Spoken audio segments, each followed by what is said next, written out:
Hey guys, Mr. E here, and today I want to talk about the meta of the Hive Scum. I don't mean the Hive Scum like Havoc 40 meta or anything, I mean the overall big picture Hive Scum stuff. How is this class doing? How does it stack up versus the challenge the game could throw at you? How does it stack up versus the other classes that are inevitably going to be its competition?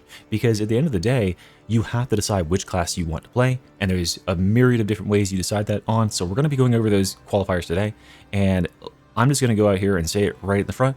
This class, I think, is only be able to be played in two ways right now. You've got your ranged archetype and your melee archetype. The support archetype with the stim supply is just kind of broken right now. Maybe I'll talk about that later, but the really important ones are how much damage can you pump? Because this is a glass cannon class, it's supposed to be a glass cannon class, so we should be pumping damage, but you have to be able to survive in the back of that, or at least you need to compensate in some way with extra damage.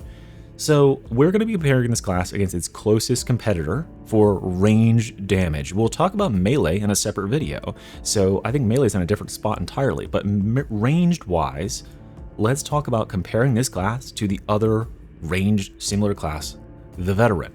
Now, the Veteran is a pretty similar class in some respects. He has a good sustain of his ammo, he has some pretty solid blitz abilities, he can run and gun, and he can be versatile.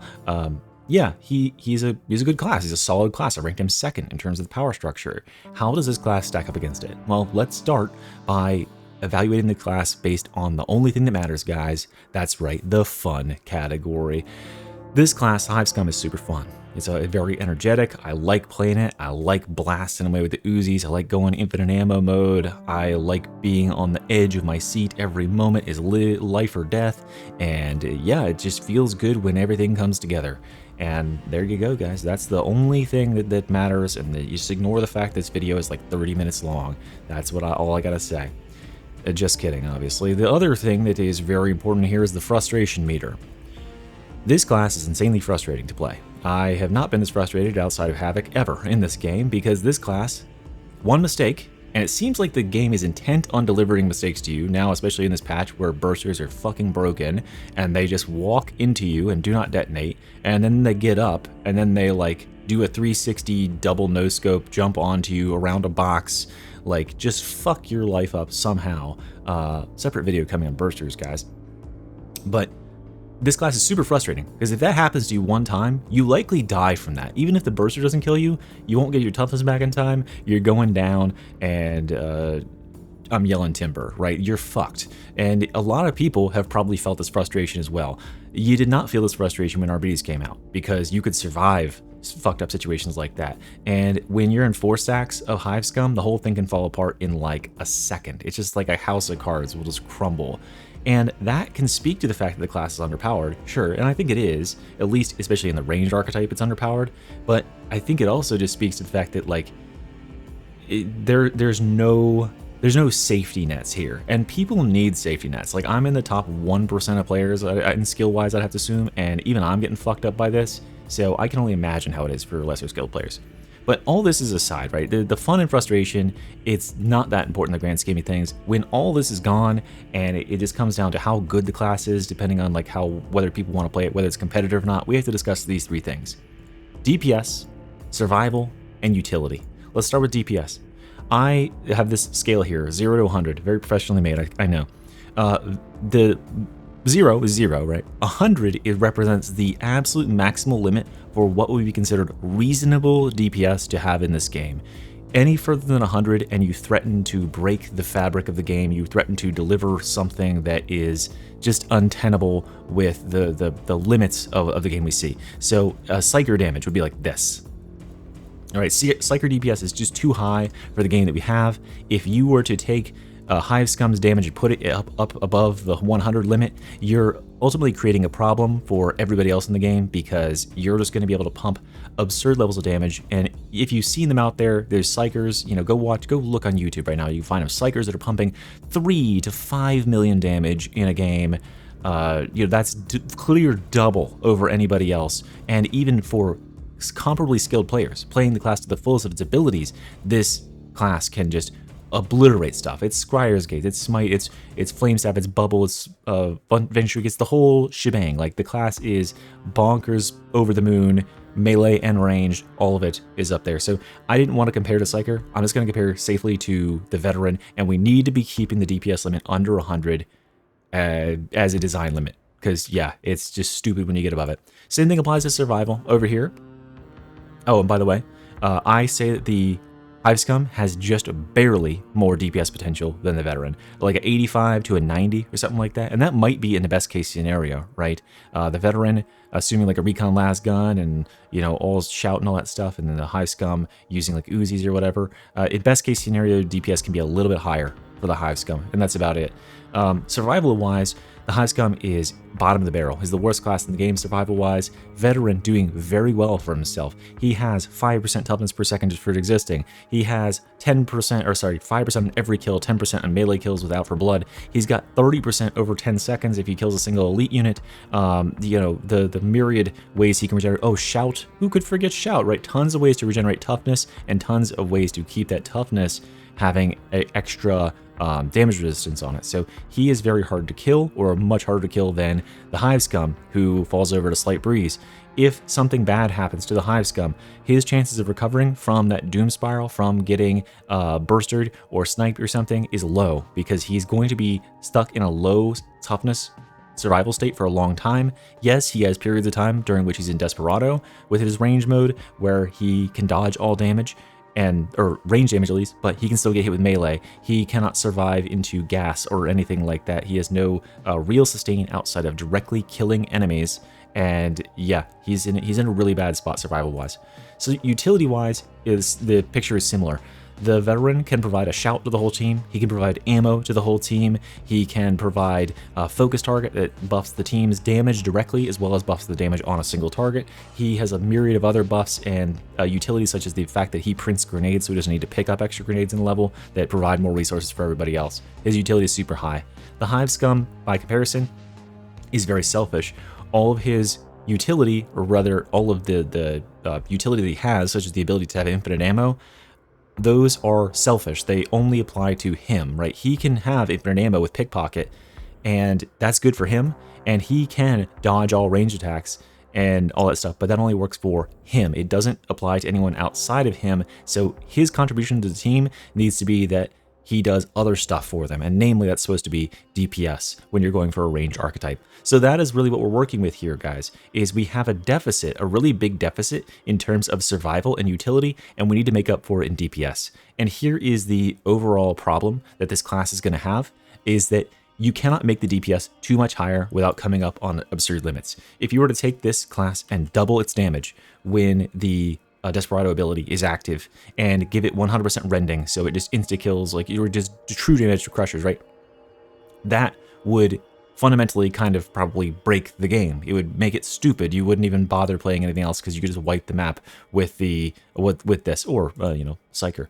But yeah, so you can't go too much higher. You can go to 100 with the DPS, which means you also need to compensate by raising these others as well, because the delta between the normal DPS of the Veteran and the Hive Scum is kind of small. The delta over here in terms of utility and survival is very high, and so he needs to be compensated on all three of these fronts. His DPS needs to go up to bring him more of that glass cannon, like he needs more cannon in his glass, and he needs to have his glass reduced. He needs to have a glass reduction. So we need to bring survival up, and we need to bring utility up. Now, let's go to the talent tree here, and let's look at some specific examples. I have some ideas, some concepts of ideas about how I think this could be changed in order to provide him a little more of each of these. And yeah, we'll go talk about range damage right now.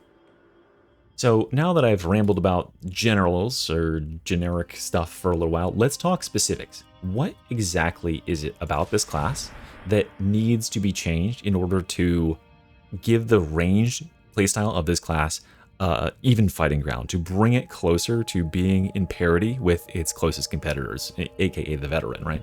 I think that personally we are doing fine in this top part of the tree here. This is a reasonable amount of damage resistance, toughness regeneration, voice of tertium. Buffs like In Your Face are very nice. That's a good amount of range damage. Speed loader, a great way to get more bullets on target. we come down here and we have some Blitz abilities. And here is the one thing I'll say about Blitz abilities. The Chem Grenade is insane. The Chem Grenade is maybe the best grenade in the game. It is a simple throw this grenade and you have 20 seconds from which that direction is going to kill every enemy that walks through it, except for a Crusher, right? Everything just gets murdered by this. And so it is an insane, insane grenade. And I'm hard pressed to choose anything but the Chem Grenade. The one time I might not choose the Chem Grenade is going for the Blackout Grenade. The Blackout Grenade, especially with the Pocket Toxin blessing all the way down at the bottom, can be a game changer. It can knock enemies out of their formation. It can make enemies vulnerable. It can kill lots of smaller enemies, like be a AoE little horde clear, like a little shredder grenade. It's very potent and it can be replenished every 20 kills at close range. So super quality, nice grenade here. The one that is lagging behind is that rocket launcher, the Boombringer. The reason it's lagging behind is not necessarily because of the direct damage. I think the direct damage is fine. It's because if this thing is going to compete in terms of like, oh yeah, like what can it do? Well, it needs to be able to be good at the thing the other two aren't good at then, right? What is the Blackout Grenade good at? Well, it can stun targets temporarily and it can knock out weak unarmored targets. What is the Chem Grenade good at? Well, it can nuke an entire wave of targets that walks through it. It can get rid of medium armor targets, but it doesn't stagger anything. It doesn't provide any CC, so the enemies can still fight you for a limited time while they're in it. What does the Boombringer bring? Well, it doesn't really bring much because it guaranteed kills like whatever target you pointed at, right? It kills the Crusher that you pointed at, but outside of that radius, it doesn't kill any of those Crushers. And that's what these other two are lacking, is this should be the single target or multi-armored target destroyer. This should say, okay, shit, there's a rotten armor pack of like 8 Crushers. Point the rocket launcher at it, delete. Control-Alt-Delete. And it does fine on that direct damage, and the reason that the direct damage is good in this thing, generally, is because it gets buffed by range damage, like in your face, like Gang Tough, like Pick Your Targets, like Unload. So if you've got those buffs running and you fire the rocket launcher at a boss, you'll do a big chunk of damage. You'll kill the things you pointed at, but the AoE around it is not buffed by that. The explosion that it puts off, that is not buffed. And so a lot of times you'll shoot it at a pack of Crushers and it'll kill 1, maybe 2 that were very close together in that blast zone. And if you're in Havoc, it will only kill 1. It will not kill 2 because it's just that barely hanging on there in Auric. So it needs to just have that blast radius be way more lethal. I know that it's not quite fitting, like an RPG is armor penetrating on the one target that it hits, but there's really no use in this game for a ability that nukes a one single target. You don't want a rocket launcher that you only use against bosses because that's pointless, right? That's not going to happen enough. This thing should be a Ogren mini nuke, but with a more concentrated spread, right? The Ogren's nuke is a medium tier grenade, I'd say. You get 1, I think it needs to be 2, but that's for a different video. This thing should be able to nuke everything in like a 10-foot radius to death, whatever it is, except for maybe a boss. And just buff the damage while we're at 2. You get 3 charges, right? These are expendable grenades. If you're trying to keep it on the level with the other 2, because remember, we can't compare it to crack grenades, right? The class that has crack grenades is a class that's about grenading. He's a ton of buffs for grenades. So comparing it to another class's blitz abilities is like apples to oranges. Design the class to be balanced as a whole. You can compare the whole class to a whole another class and compare their power levels. But when you're comparing blitz to blitz on another class, that's not what the class is designed around. You can make the one class have terribly weak blitzes, but really powerful abilities, right, to compensate. So the Chem Grenade and the Blackout Grenade are what you're competing with. So the Chem Grenade is stupid good. This needs to be stupid good in its own way. This needs to be able to do the things that this can't do, which means just absolutely destroy 8 Crushers that are in a pile that are like 20 feet wide, right? That's what this thing should do. Okay, coming down here, let's address this middle part of the tree, and I'll readdress this when I go over the melee part. This part of the tree is useless. This part of the tree is really bad. I talked about this in my I think I might even talked about this in like my sponsored video, that this area, especially these 3 talents right here, are poo-poo. Like they're not good at all. And actually, I don't know if that made it into that cut, but like these are These are just not good. They give no buffs. And if you look at this area right here, this whole area, these are all about dodging and stuff. This is effectively points spent that don't contribute to the power level of your class. And we need a little bit more power in this class. So these two right here, or sorry, this one right here is the only node in this whole area that buffs your damage. And guess what? 15% damage against staggered enemies is not something that the ranged archetype can really take value of. By the time you stagger an enemy with the dual Uzis, they're 1 HP from being dead. If you stagger like a bulwark out of blocking by shooting him in the shoulder or shooting him in the back with the Uzis, well, guess what? He's got like 10% of his HP left at this point. He's dead anyway. So this is not going to be able to be activated by this class, and therefore it's almost useless. But again, it's the best thing we have in this area because it actually might provide some damage. These 3 nodes here are nodes that you might not even notice that you have. The effect is so small. And these 2 up here are effects that should be passive to this class. Nimble and Slippery Customer, especially Slippery Customer, this should be this class's passive. We should not have to spend a point to gain melee attack immunity while sliding, because this class, because its survivability is so low, I said because a lot, haven't I? The survivability is so low on this class that you need to have your dodges have extra effectiveness in order to survive. And since it's a necessity, since literally it's a necessity, you can't path down here without taking them, it should just be part of the core class. We shouldn't be point taxed for a thing that the class needs 100% to live moment to moment. Then over here, we have these 3 that effectively all together, if you put all 3 of these talents together, they would amount to 1 talent that I probably still wouldn't take. 10% stamina on successful dodge is the only one that's medium viable here, and the only reason that is because Rampage drains 100% of your stamina when you finish the ability. So sometimes I'm like, oh shoot, getting some stamina back nice, like sooner would be nice, but probably not. Jittery, I don't think I could show you footage of me using Like the Wind and Jittery and footage of me not using it, and you be able to tell the difference, right? I think I could show both of those side by side. I could demonstrate them functioning or not functioning, and it would be as if they didn't even exist to 95% of players. So these are things that are such inconsequential effects moment to moment that they need not exist. So all 3 of these should be wrapped into 1 talent and put up here, and there should be more damage talents down here. These 2 should be passive, just to the class. Make their dodges longer and make them dodge while sliding, right? There you go. Easy fix. That would then give you something decent to put here because no one is taking Gunslinger and no one is taking Ruffian. I'm certain that Fat Shark, if you're watching this, you should be, because I need you guys to change this class. I need you guys to help my boy because I like this class a lot. These 2 right here, no one is taking them. Go look at your usage data across all the games that I played. Everybody that knows what they're doing, everybody that gets down to here, figures out real quickly, this side is really good. Everyone's picking this one. And why? It's because these talents are garbage. No one wants to take this. Definitely no one wants to take both of these. And this one is way worse than this. So no one is taking these talents, and that sucks. Then we come down here and we get 25 toughness and we go into Desperado. Here's the problem with Desperado. Desperado exists and Pickpocket exists. What does Desperado give you? Desperado gives you infinite ammo while the effect is active. Okay, so we can spray and reload as much as we want while that effect is active. When it stops, we have to stop. We have to wean off, except we have Pickpocket. Pickpocket can infinitely replenish your ammo, right? You just have to get any kill on an elite or special, and that is how we sustain infinite ammo. So the people that know Desperado at this point know that if you have Pickpocket, you don't need to stop blasting. You can keep blasting just as long as you can nab a single elite or special kill before you're out of ammo. And then if you actually do run out of ammo, you can use Desperado to give yourself free ammo for a little bit, like just until you get that actual reload. But if you have that infinite ammo, right, from Pickpocket, what do you need this ability for? Well, what can it give you? It can give you the ability to dodge all ranged attacks.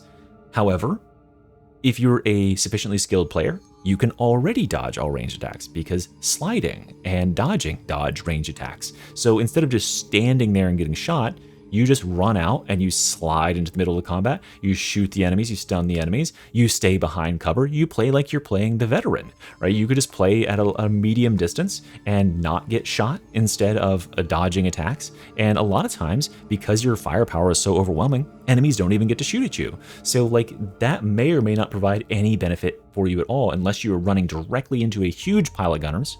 And if it happens to be a map where it doesn't spawn very many gunners, that effect is effectively nothing. The only thing that this ability can provide you is this right here, pick your targets, which can give you 15% range damage and 15% rending. This is far too low, right? This is far too low in terms of damage for an ability that's supposed to cause you to like pop off and do a lot of extra stuff. Effectively, this nullifies the extra ammo there, and if you got rid of this, then you're fucked because you've just lost the ability to sustain ammo, and that's one of the ways this ranged archetype is staying in the game at all. And then the dodging range attacks is kind of valuable sometimes. This is not enough damage. 15% rending, all that means is when you're attacking crushers, you do 15% of the damage you would normally do as true damage. So yeah, you get like basically if you're shooting them with an Uzi, you'll do 15% damage instead of 0%. That's more or less what that's saying. And then 15% increased damage is almost nothing. Over here on Rampage is 50% melee power and 20% attack speed. Do you know how much 50% melee power and 20% attack speed gives you in terms of a DPS increase? It's an 80% DPS increase. So this ability increases, just this ability alone without any additional things, increases your DPS by 80% in melee. This ability increases your DPS by 0% and gives you resources that you already have and gives you utility that you may or may not need. And if you take this, it'll increase your DPS by about 15%. So that is the delta there that's why I'm talking about melee in a different video, because I think melee is in a much better spot. For Desperado, what I think they should do here is they should put a big damage buff on when you're using Desperado to give you a buff so that you actually can kill stuff when this is active. Because I know you guys have had this experience. You activate Desperado, and the only enemies that are close to you are maulers, or they are bulwarks or something, and you can't kill them in time in order to get the reset, and then it goes offline. So you just don't have the damage you need, and oftentimes I find myself when I'm playing with like the infantry autogun or the shredder auto pistol, these are supposed to be good weapons with this, but I'm still shooting a lot to kill targets that should just be falling over. They need buffs, those weapons specifically need buffs, and then this needs buffs so that you kill these targets fast, because this enables you, the melee archetype on this build, or on this character, can just insta-kill everything up until crushers, right? And even then it's like 2 shots. This needs a lot of help in that front. And then rending over here, this 15% rending should be the same or similar as we have on hand cannon here, with 60% rending on critical hit. This should just provide you that buff or something like that for free, right? Maybe rending on critical hit, just like that is. Or maybe it should just be a flat 50% rending, so that when you activate this ability, now suddenly your gun that did nothing against crushers a second ago can now actually kill crushers, albeit at a reduced effectiveness. And that would mean that you can run a ranged archetype into the higher difficulties, as opposed to being reliant on meleeing them to death when otherwise everything else is dying to bullets. Okay, now let's come down here and discuss the last part of this tree, which is the ranged keystones and the ranged abilities. We already discussed how Pickpocket is beyond S tier, it's super broken, gives you infinite ammo, but it's what the class needs for the ranged archetype to be viable currently. Then we have Vulture's Mark. I mean, these talents like Quick and Deadly, good. Ammo Jack, good. Unload, good, right? These are good little damage buffs. I'm glad we have them. Vulture's Mark, however, is not good. This is a bad keystone, and I have taken it on 0% of my builds. Do you know why? Well, it's because this ability is still good. The ability to reload your weapon for free is very good. The ability to sprint faster and the ability to dodge range attacks are good for survivability. It also replenishes your toughness to full, which are things that cannot be overlooked. Like, that's some stuff that this class doesn't otherwise do. So what's really important for this class? Well, it's cooldown reduction, right? So this ability over here, Chemical Dependency, can give you cooldown reduction for using your stim, which you're already using. Then we've got Vulture's Mark over here, which gives you range damage, 15%, 15% range critical strike, and 50% movement speed. Well, we're already moving 20% faster with sprint speed here. We probably don't need to move any faster. We have to shoot after all, right? We don't need to move moving that much. And while you're at max stacks, you replenish 15% toughness to you and allies at coherency. I find that when I'm in Enhanced Desperado, I very seldom am losing toughness. And when I do lose toughness, it is not when I get a special or elite kill that I'm counting on getting it back. I need that to happen like all the time. So what this should be is this should give a constant regenerative buff, pretty similar to Adrenaline Frenzy over here, where you can actually be a lot safer moment to moment, give them a similar regenerative effect to what Veteran has while you have Vulture's Mark active. Now let's also address the fact that the buffs that it gives here don't last for very long. They last for 8 seconds. It's very easy to have those fall off.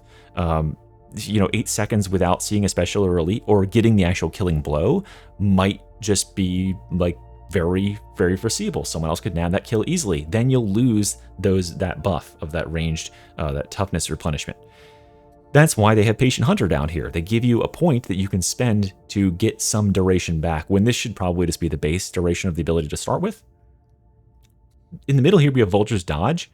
Critical strikes, ranged critical strikes only, grant immunity to all attacks for 1 second. So when this ability is active, you already have full ranged immunity. And by the way, this is hits. So it's not, or sorry, attacks. So it's not flame on the ground. It's not gas. It's only the attacks themselves. So you can still get hit with stuff. And that means that this is preventing you from getting hit by all ranged attacks. And guess what? Simply dodging or sliding, if you have this talent up here, gives you immunity to all melee attacks. So what does this provide you? Well, it gives you the ability to stand in front of a crusher and shoot them with a shredder auto pistol and get crits so that you can take an overhead to the face and hope that you got a crit within the last second, right? That is all this provides you, is the ability just to stand there and body multiple shots to you while you don't move. But the class is designed around continuing to move, and you could just save the point by dodging it yourself. Vulture's Push over here, it just is not like, again, these effects that just provide some utility but don't provide any extra damage are not going to be a selling point. And knocking back enemies around you when you kill an elite or special enemy is not enough of an effect. Think about the effects that the Arbites has on his execution order Keystone, where every time you kill an elite or special, you get 10% attack speed and 15% of your toughness back, and you get there's like 15 buffs down, and you get cooldown, 50% cooldown. Like, all those things are down here, and they are insane buffs. Malocator's down here, right? Those buffs are insane. This is way weak in comparison. These are all just flavor stuff that you might not even need if you are positioning correctly. If you position yourself correctly, and if you are killing correctly, you don't need this, or this. And you definitely don't need this, because you could take this instead and get 30% ability cooldown and 15% crit, which is already here, right? By just taking this instead. And we're already over here because this side has some good stuff on it that we definitely want. So yeah, this needs to be reworked, and I do want to put a little bit in here about talking about these keystones in general. I'll come back to this when I talk about the melee keystone, but I really don't like that the design of these keystones is 100% devoted to just that type of damage. Vulture's Mark is only triggered by ranged weapons, and it only gives buffs to ranged weapons. Same thing applies over here. Adrenaline Frenzy is only triggered by melee hits, and it only gives buffs to melee hits. So you have two choices to make. If you have a melee build, if you're going for melee damage, you can either choose this or this. If you were going for range damage, you can either choose this or this. So your options go way down as a result. Think about the veteran in comparison. You have Marksman's Focus, you have Focus Target, and you have Weapons Specialist. Weapons Specialist can be played with any combination of weapons, right? You could emphasize going for more range attacks or more melee attacks. The buffs are good on both sides of that aisle. The Focus Target is literally the most open-ended keystone possible. Just do more damage and give a buff to your team, or not, or give a toughness buff to your team, or not. Just a really simple 1 point for some good effects. And then Vulture's Mark, or sorry, Marksman's Focus gives you extra damage on headshots for guns, which even if you're going for a melee build, you could take it and you could get a big boost to your precision shooting. I've done that. I've made mostly melee builds that take Marksman's Focus because it can be used while you're on the move now. You pull out your revolver and you just absolutely spear a crusher in the head for a bajillion damage because those buffs are so good. These buffs are bad, and they pigeonhole you into using one type of build, and I really don't like that. I love Chemical Dependency. I think this is a cool node. I think it's cool design for talent, but these need some work. Anyway, guys, so in summary, this class overall, especially in the ranged category, is very weak, and it's because the damage isn't sufficient to make up for the DPS. The damage isn't sufficient to make up for the survivability that it lacks. And in order to make its survivability better, you have to give it some stuff that is outside of the ability to dodge, because not all players can dodge, and every class already can dodge. So like, if you're a good player, you do all these things. You don't need the additional effects of this ability this class has. They get point taxed in order to dodge better, which they should just have passively, and they have really rough increases in terms of damage.